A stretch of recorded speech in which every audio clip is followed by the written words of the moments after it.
today to talk about the TMMi framework and how people can use it to improve their software processes. It's a topic that's very dear to my heart, and I think you probably saw this yesterday. In addition to being the head of process improvement at Experimentus, I'm also a member of the UK Pilot Testing Board, one of the directors there with responsibility for TMMi. I'm the TMMi local chapter lead for UK Pilot. In the same way as MSTB is for Malaysian. Let's do a few introductions. So I want to know who you are. Just tell me your name and your organisation, maybe roughly what your organisation does. Please start over here. Sorry. My name is Hing. I'm from VF Corporate. We are doing a home frame for non-face to the land sport. Okay, thank you. Good morning, I'm Aswan from Swift. I'm part of the tooling department in Swift. So I mainly handle the observability tool in Swift. Hi, I'm Dan. I'm from Apple Life Sciences. He specializes in cardiovascular disease. Apple Life Sciences. He specializes in cardiovascular disease. Oh, okay, sorry. Thank you. Well, Not a word I expected to hear today. Hi everyone, I'm Andrew. I'm from Manila, Malaysia, which provides digital banking experience for the Americans. Thank you. Hello, I'm Richard. I'm from Orstel. We're doing renewable energy, basically in Denmark. Great. hi everyone, I'm JJ and I came from Tita Service Partner and my company is more to support one origin system. Great, thank you. Hi everyone, I'm Leon. I'm from VAS. The career is for the maritime software system. Thank you very much. We'll work our way back. My name is Abiza. I'm an employee of the parts. I lead fashion industry. Hello, good morning everyone. My name is Amni. I'm working in merchandise and overhead. Our company is mainly for additive manufacturing. Like the software that I'm testing is currently for medical implants or medical devices. Great, thank you.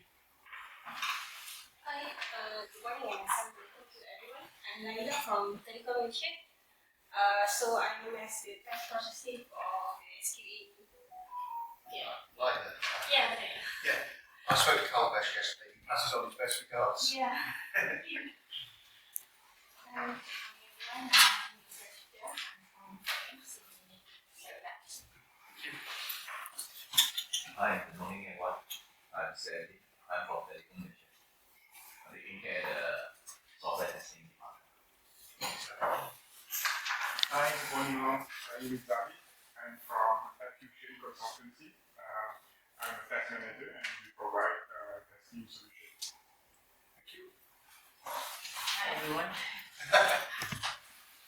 My name is Nishazani. So I tested for the technology feature. So that's for financial system testing operation. I'm Liza. I'm from the same company of Technology. I'm from BAE system and our business menu on the defense sector and I'm just going to be manual and also automation tester and also the developer. My name is Julian from Swift. Providing application working as a QA.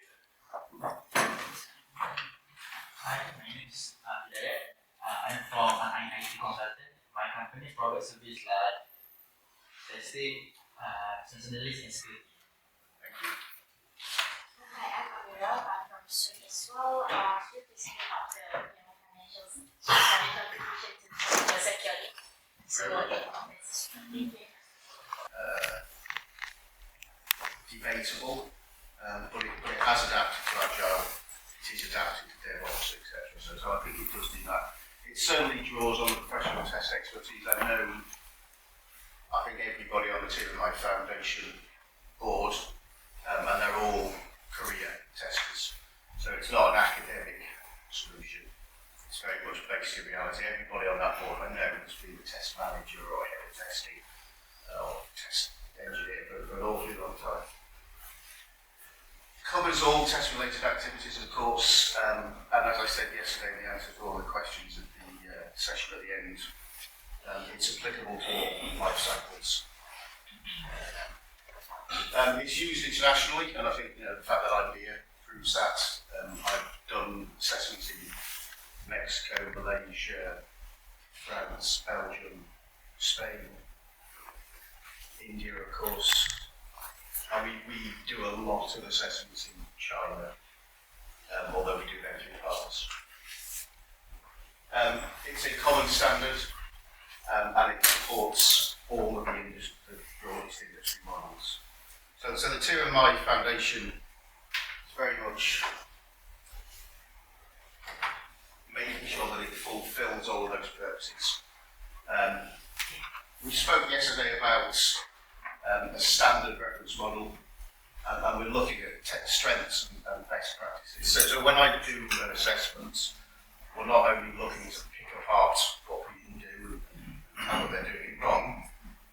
Often the best way to make things happen is to identify where you've got good practice and ensure that it's followed consistently across your organisation.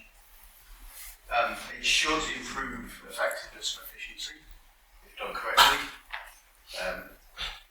And identify the issues and risks in an organisation.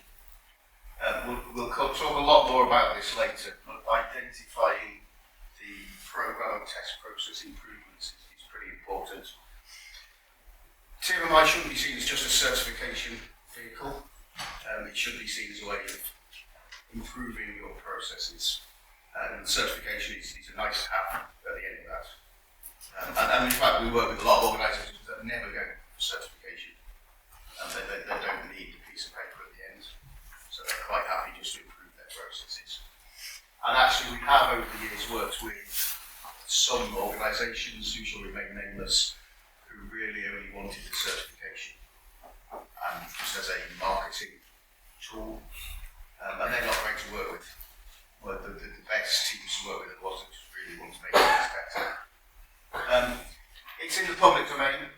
So everything that I tell you today, you can go online and find on the TMMi Foundation's website. It's all free knowledge. And the important thing is the use of maturity levels. So as I came on to yesterday, we'll talk about it a little bit.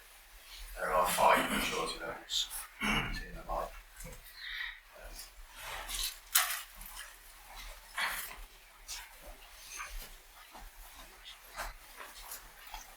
About 3 or 4 years ago, the TMMi Foundation did a survey of organisations that use TMMi, both for certification and to make process improvements. And then they repeated that exercise 2 years ago. So this is one of the outcomes from a couple of years ago. So this is from the TMMi Foundation report. This is something we put together. So this is based on actual real responses from organisations that use TMMi. And they're looking at the benefits they achieved. And as you might expect, highest one is enhanced software quality, which is really what people are wanting. Interesting to see that achieved certification is leading to benefit. So that suggests that more people go for certification than not, which is probably a good thing. But you've also got improvements in productivity, market competitiveness, and some of the lower down things. Increased tester and employee handover is quite a low one. I would expect that to be higher. So I think if you're working in a structured manner, I think it helps retain staff. Quite a lot of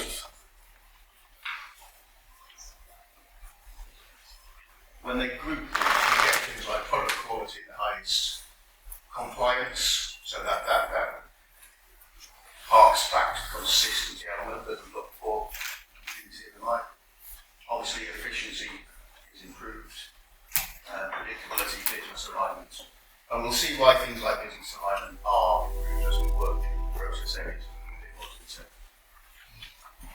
Interestingly, test lifecycle integration is not, also talks about the development of a master test plan as opposed to test planning.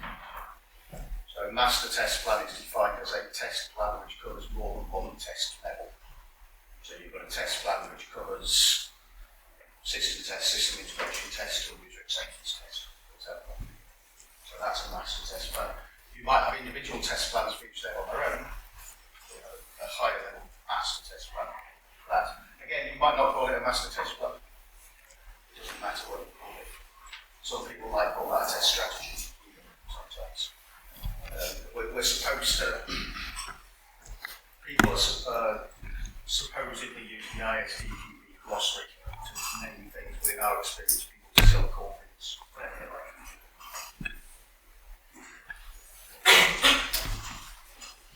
Non-functional testing comes in at level 3. It is separate from the functional testing, but it's got its own process area. So again, improving the non-functional testing process capability. And what you see with this one really is that it's a smaller version of all of what goes on at level 2. So this includes the test planning, the test monitoring, control, and test design and execution, but as applied to non-functional testing. So when we look at non-functional testing, we can look at usability, performance, etc., accessibility, activity ones. We look for pretty much the same things we look for a test planning. Are you doing a product risk assessment based on a non-functional requirements? Are you defining a non-functional test approach? And in fact, when you look at some of the names of the specific practices in the non-functional process area, they are identical to those in test planning, test execution, etc., but with the word non-functional. It's almost like someone's just got a surgery place. So yeah, looking for exactly the same as we look for at those 3 at level 2. As I said, at level 2 we look at stakeholder needs, we look at the approach to defining our product risk, and we look at plans developed based on product risk. Non-functional testing can be excluded from scope sometimes, not often. Sometimes people outsource non-functional testing, particularly security testing.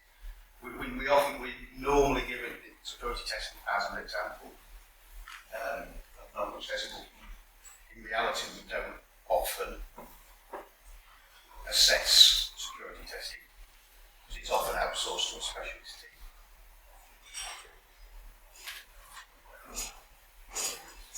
Peer reviews.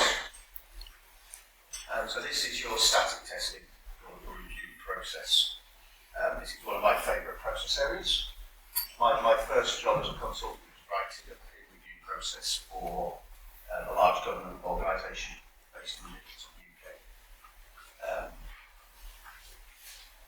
which took me 6 months to write, and then I went out and trained it out everybody. I then sat my ISET practitioner course, which is the equivalent of the ISTQB advanced now, and the very first question was, tell me how you would design a peer review process for a large organisation. So I was happy with that and I passed through because I just spent 6 months doing exactly that. How do you perform your peer reviews? Is your approach to performing reviews defined? And are reviews carried out according to plan? So what is your approach to reviews? Do you just do a peer review when you send it out by email and ask for comments? Do you do walkthroughs? Do you do technical reviews? Do you even do inspections? And we see people defining these in various ways. One of the things we often see here is that people just kind of copy the ISTQB definition of reviews into their process document. And they'll say they do inspections. In 20 years of assessing people, I've never actually seen anybody do inspections ever, the way that they're supposed to be done. For an IBM training inspection thing, even IBM don't do them, but I've worked with them. So we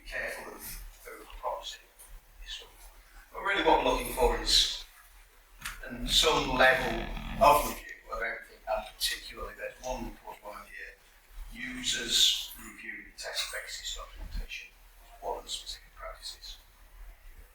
The other way around, testers review test basis documentation.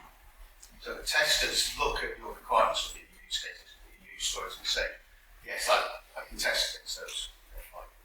Applies to every level of them, including level 2. So as soon as you hit level 3, the 2 extra generic practices become applicable to all the process areas. And they are basically looking at, are you collecting and improving information? Are you applying the processes consistently? Which reminds me, so test lifecycle and integration. I say applying the processes consistently.